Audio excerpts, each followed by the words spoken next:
Hey, it's me, J.Evans, and it's time for us to talk the talk. We're about to talk and chop it up like green peppers in a food processor for your dressing. Now, before I roll into this, let me say this. All topics are alleged, and allegedly they are strictly for entertainment and gossip purposes. So don't come at me saying, J. Evans, you said this. No, I'm going to say allegedly throughout this whole thing. Don't try to come for me because the only thing I own outright are my vinyl albums in my CD collection, and some of those CDs I still owe the good people at Columbia House in BMG for. Now, before we roll into that, let me say this. This is strictly my opinion. Don't get in your feelings. You're welcome to your opinion because guess what? This is America where you can run your mouth. So, what are we going to talk about? The Sweetie Pie's murder saga. Now, I found this information because an alert came to my phone. And I said, wait a minute. I didn't even know this young lady, Terica, was brought before a judge. Now, this is via commercialappeal.com. Memphis woman promised $1,000 to help welcome the Sweetie Pie star-killed nephews, detectives say. Judge Charmaine Claxton, who presided over the Wednesday hearing, told Ellis she would stay in the custody of the U.S. Marshals. She would transfer her back to St. Louis for trial. Ellis, who is currently being held in a detention facility in Mason, Tennessee, did not speak during the hearing. Clad in an orange penitentiary issue jumpsuit with long braids and a white face mask, Ellis began weeping when it was clear she would not be released on bail.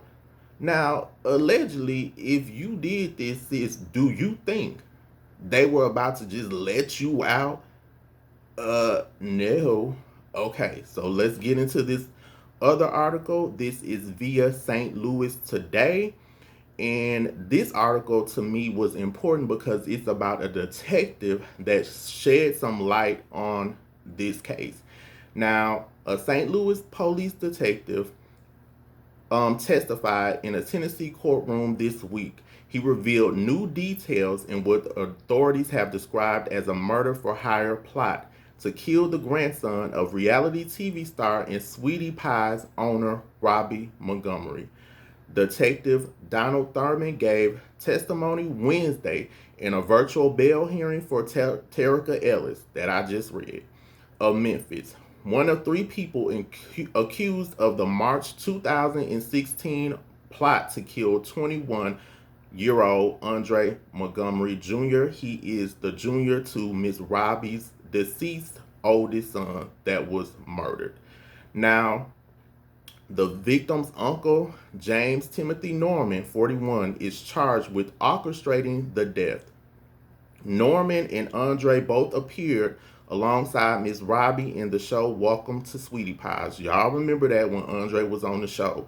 Now, Thurman's testimony publicly revealed for the first time that Andre Montgomery was a suspect in the theft of $200,000 in cash from his grandmother's home, Miss Robbie.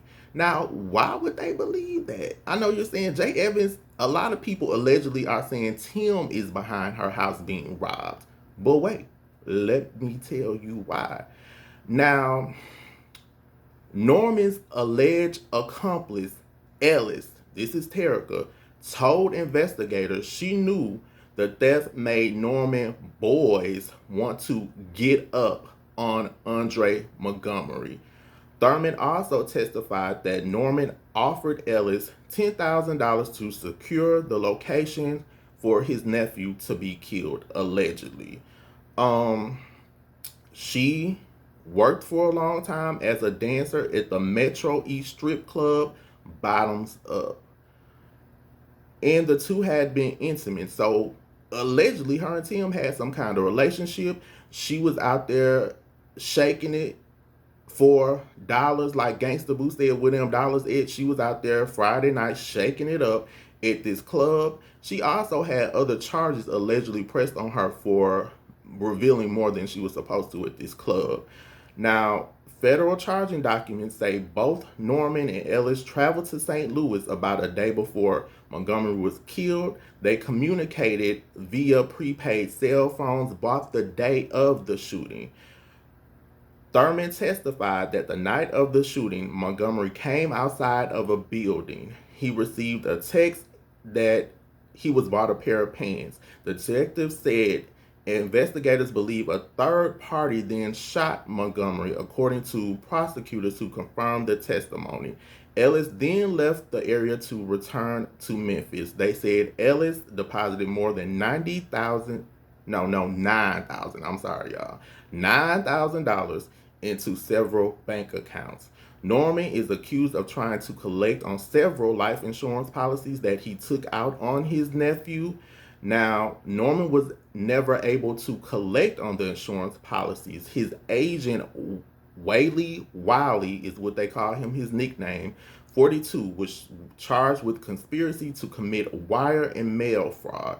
He's accused of providing false information on these policies. He also had a career, they're saying, in the music industry. Allegedly, he produced Nelly's 2002 hit album, Nellyville. Now, what I got from this is, one, Terica, you not getting out right now, sis. But allegedly, if you're saying that Andre is the one that did the robbery attempt on Miss Robbie, and stole these things from her house, including $200,000, why would we even believe you when you're allegedly involved in a murder for hire plot? So how is anything you're saying credible? Because allegedly a lot of people believe that is Tim behind this. Are you standing by your man, like that country song by Tammy Wynette, Stand By Your Man? Because let me tell you something, sis, you need to walk away, okay? Because it's like a deck of cards when you try to build a house and somebody just come in and knock all the cards down. All the cards are being knocked down, and y'all out here shaking like a stripper on a Friday night. Now, it's interesting that she didn't reveal anything that we know of or about Tim. Why didn't you say anything about him? Because you're accused of this, and you want to say allegedly that Andre broke into Miss Robbie's house. I find that hard to believe. Now, this is the information that she is going to be sent back there for this. And right now, people are saying different things about Tim. They're saying allegedly Miss Robbie has flown to Jackson with a lawyer to help him. I don't know if that's true. That's street talk. So allegedly. What I do know is this. When you do dirt, no matter how long you think you get away with it, no matter how smart you think you are, it always finds a way to come out. So you have to be careful what you do to people and how you do people, because it will come back on you. So that was the latest break that I was able to give you all. And if you are not one of my apple pies, and I know you're saying, J.Evans, what's the apple pie? It's my subscribers. That's right, they're apple pies. I love food. Apple pie is delicious. You put some ice cream on it, you put some caramel on it, and heat it up. So subscribe to me. Why should we subscribe to you, J.Evans? So you can stay connected, so you can see what I'm running my mouth about, and so you can give me feedback. If it's a story you want to talk about, my contact information is listed below. If it's a tip you want to give me, go ahead and contact me and we can chop it up. We can talk the talk. Just be sure to subscribe, set your alerts, and then you'll see what's going on with me, what I'm running my mouth about, and what's next. Let me tell y'all something. People are crazy out here. So watch who you have around you. Watch who you trust, and watch who you tell things to.